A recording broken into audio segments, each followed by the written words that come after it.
INFJ, you've always known your heart doesn't work the way others do. Where others feel affection, you feel the essence.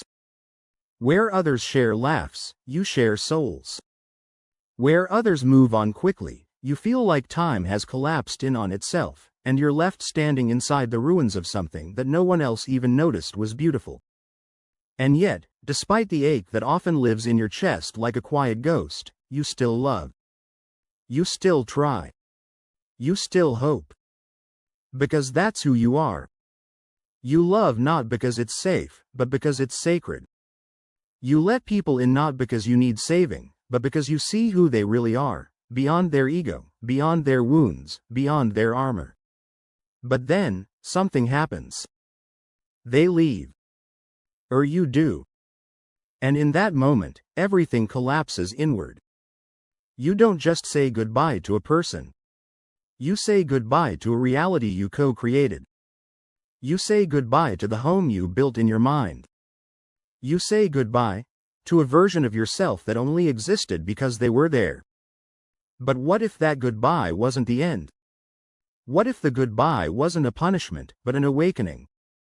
What if, inside the ruins of the relationship, there was a gift, a sacred, soul-forging, identity-rebuilding gift, that only you, dear INFJ, can truly receive?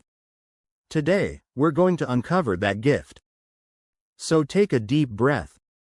Feel everything. And let's begin. 1. The pain that only INFJs understand.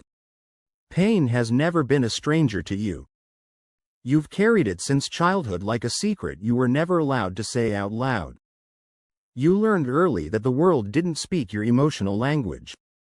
That others laughed at things you cried about. That your intensity wasn't celebrated, it was questioned. That your sensitivity wasn't a gift, it was something to fix.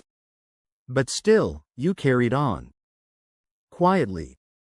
Secretly, with depth. So when you loved, you didn't just like someone. You merged. You didn't just enjoy their presence.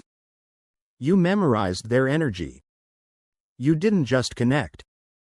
You became a mirror for their soul. And when that soul departs, whether through betrayal, disconnection, or quiet fading, you don't feel heartbreak the way others do. You feel soul-shattering. You feel cosmic silence.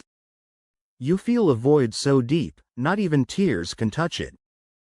And the hardest part? The world doesn't see your grief. Because the world didn't see the depth of what you built. INFJs don't mourn people. They mourn meaning. They mourn the story that was written in the invisible ink of emotion. They mourn what it revealed about their own capacity to hope again. 2. Why the goodbye feels like a death.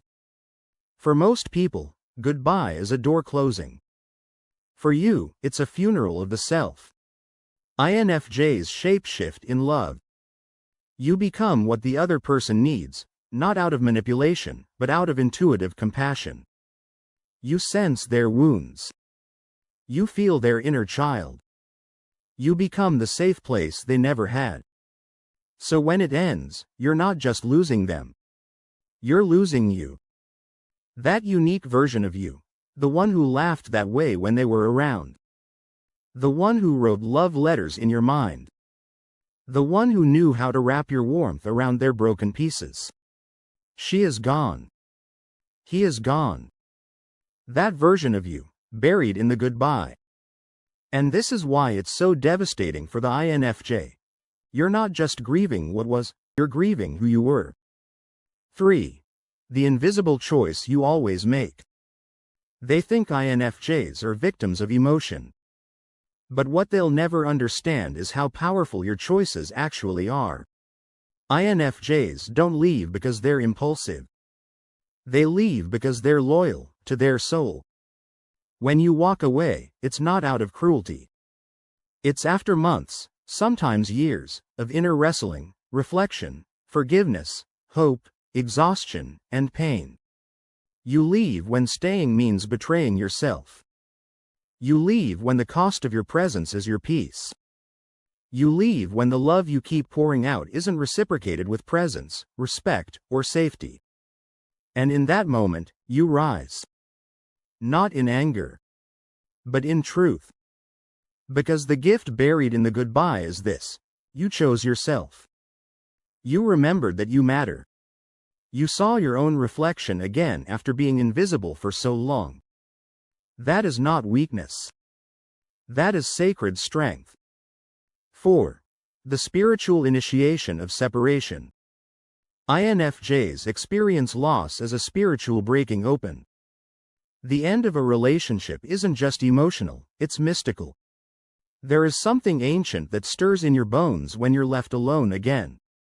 It's like the universe wraps you in darkness not to punish you, but to reintroduce you to your own light. You begin to remember rituals you forgot. You journal with aching honesty.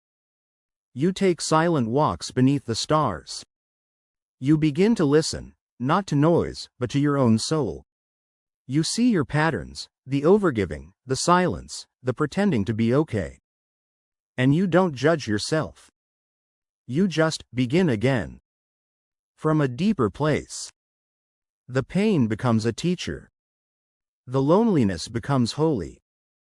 And your solitude becomes a sacred space for rebirth. INFJs don't just heal. They awaken. 5. When no one sees what you lost. No one saw the way your eyes lit up when you talked about them. No one knew the spiritual language you spoke in their presence. No one witnessed how much of your energy was quietly braided into that bond. So when it ends, there's no funeral. No shared sorrow. No space to grieve. Just you. Alone. Holding the invisible ashes of something only you understood. But INFJ, your grief is valid, even if no one sees it. Your pain is sacred, even if no one affirms it. You are not dramatic. You are devoted. And you don't need witnesses to prove your love was real. You are the witness. You are the altar. You carry the temple of meaning inside your soul. 6. The birth of your new self. There will come a day, quietly, without announcement, when you look into the mirror and barely recognize yourself. And not because you're broken, but because you've rebuilt. You will see the softness still in your eyes, but it won't be weakness. It will be wisdom. You will feel boundaries in your bones, and they will be loving, not cold. You will trust your intuition more deeply. You will no longer wait for someone to choose you, because you already chose yourself. You will write again. You will laugh again. You will love again, maybe differently, but with more truth. And the gift buried in the goodbye? It sculpted you. It stripped away what was false. It called forward the divine version of you that only pain could awaken. 7. The unseen victory. The world measures victory in forgetting. But INFJs measure it in remembering. You didn't move on, you moved in. Into your body. Into your intuition. Into your power. The real victory wasn't pretending you never loved them. It was owning that you did, and still walking away when love became self-abandonment. The goodbye wasn't failure. It was a soul redirection. And maybe, just maybe, they were never meant to be your forever. Maybe they were your awakening. Your sacred disruption. Your soul's initiation into deeper knowing. That is the unseen victory. So dear INFJ, if you're sitting there in the echo of the goodbye, if your chest still aches when you think of them, if you're wondering if you'll ever feel whole again, know this: you are not broken. You are becoming. And the goodbye was the ceremony that crowned your becoming. Let the tears fall. Let the old dreams fade. Let the gift rise. Because your next chapter? It's not waiting for them. It's waiting for you.